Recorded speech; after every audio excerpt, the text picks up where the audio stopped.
everybody, it's Jeff Craig again. I'm going to do a quick ASMR financial enlightenment video. It should help to relax you and educate you at the same time. So what you're looking at here is just a basic flow chart of how currencies are created. Basically, every currency on the planet is created in a similar manner, but I'm using Mike Maloney's flow chart. Since the entire world's currencies are based off of the US dollar being the world's reserve currency, we might as well learn how that one works, because every other one is based off of it. And works exactly the same way. The only difference is the names of the entities within government and each country. So just really quickly here, draw your attention over here. Step 1. Government creates a glorified IOU called a bond. Many of you may carry bonds, may invest in these. These bonds both increase our national debt and put the public on the hook to pay it back. So basically, this is how deficit spending begins. Now, step 2 is right here. From the banks swap these IOUs to create currency. The Treasury sells the bonds to the banks. The banks then turn around and sell our national debt at a profit to the Federal Reserve, which they more than likely own.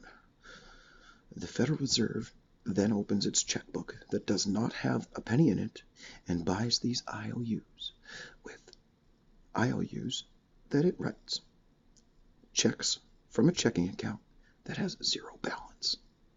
They give those checks to the banks, and currency springs into existence, and then the whole process repeats. This results with a buildup of bonds at the Federal Reserve and currency at the Treasury, which is really just a supply of numbers. The Treasury then deposits those numbers into the various branches of the government. Now, the reason why we say that they probably own the Fed is because ever since the inception of the Fed in 1913, its shares have been traded and no longer are available for anyone. Nobody knows who the actual owners are. But if you go to the Federal Reserve website, it says that they are a private entity owned by shareholders. So there are nefarious people behind this. Step 3 comes all the way back over here. And that's because this is where your government begins to spend the money that was magically created when the banks swapped IOUs with the Treasury. The government spends those numbers on the promises, public works, social programs, and most importantly, war. Then the government employees and contractors, soldiers deposit their pay into the banks, bringing us to step 4. Up here, step 4, banks multiply the numbers. This is the second place where currency springs into existence by magic. The banks multiply the numbers by magically inventing more IOUs through fractional reserve lending, where they steal a portion of everyone's deposit and lend it out. That currency gets redeposited, then a portion is stolen again, and the process repeats over and over and over, magnifying the currency supply exponentially. Then, you see those guys right here? This is currency supply. These guys digging into it, that's us. Right there, that's us. That's how we get our piece of this fraudulent system. Right there. I'll put it here. Slave species. right there. Yes, so your definition of slavery will probably change when you really learn what's going on here. So step 5 over here. You see that nasty word? Those nasty 3 words. Internal Revenue Service. Oh, we pay tax to the IRS, who then turns our numbers over to the Treasury so that the Treasury can pay the principal plus the interest on bonds that were purchased from the Federal Reserve with a check from a bank account. 0. So this is where we start to pay for the interest that they're forcing on us over here, right? Over here and here. That's what's happening. They're stealing from us. They're stealing what they gave us, what they created for free. And you work your life off for it, and it's worth nothing.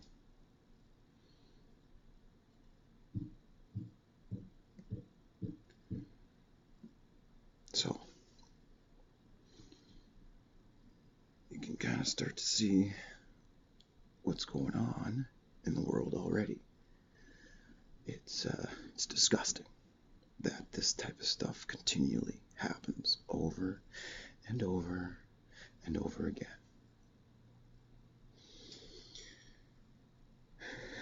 And unless we really start to call them out on this, there's not much that's going to change until they crash their own system, which, that's definitely coming. Number 6, you see, right? That's over here. They make a quick stop. Our money makes a quick stop over at the Treasury.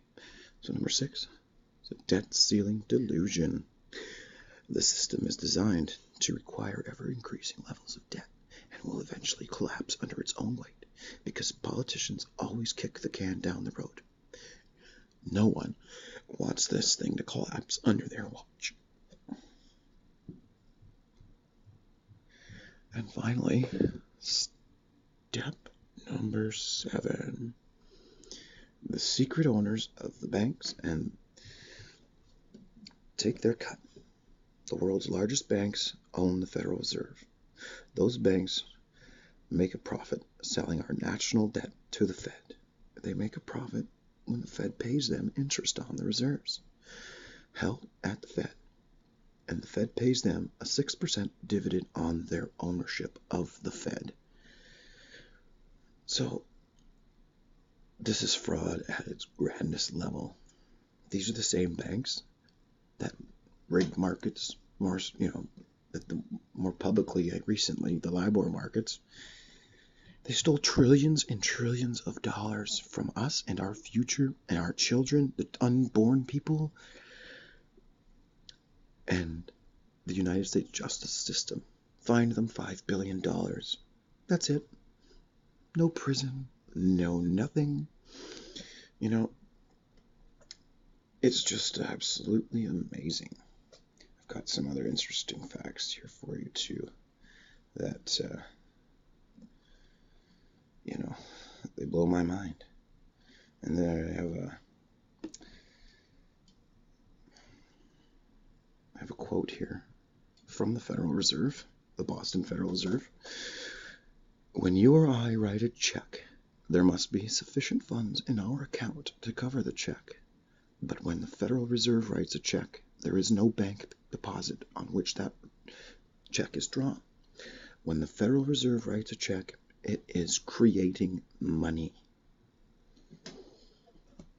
Now, fraud, right? Fraud. It's all fraud. And your politicians and the people that you trust and believe in, your banks, they're all in on it. To steal all of your wealth and all of your time. That's actually a good analogy I heard. Don't think of this as money or currency. This is your time. This is our life. They are spending our life away.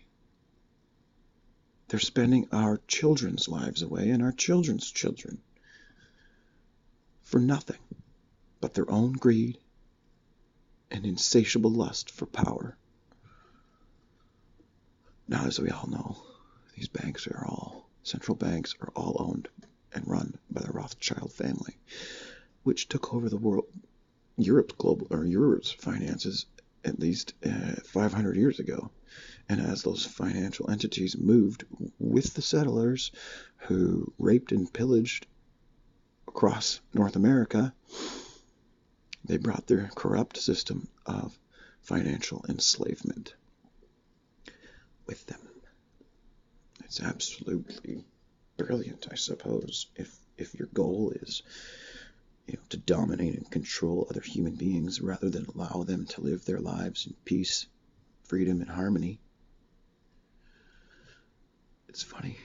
The United States likes to say that and tell its people how free they all are. That it's the most free country in the world. The United States has 5% of the world's population, but the United States carries 25% of the world's imprisoned population because of their unlawful bills and laws that clearly violate both the Constitution and the common laws of the land. People we've all been lied to our entire lives. People who are like 50, 60, 70 plus, most of them don't want to hear this because they just don't want to know. Their entire lives have been a lie. Anyways, this was just a quick video. I hope some people got some tingles out there. And more importantly, I suppose, I hope people get a little bit more education. Because this stuff is just horrible. I want you guys to go out and Google this stuff. The biggest scam in the history of mankind. Goldsilver.com by Mike Maloney and hiddensecretsofmoney.com. Start to educate yourselves. Figure out what's going on. The blinds have been pulled over our eyes for too long. Let's get out of this system together. Doesn't matter where you're from or who you are. We're all being lied to. Stop perpetuating the system with your hate and ignorance. Start educating yourselves. Do not rely on your government to educate you. They will only tell you what benefits them. Anyways, peace, love, and unity.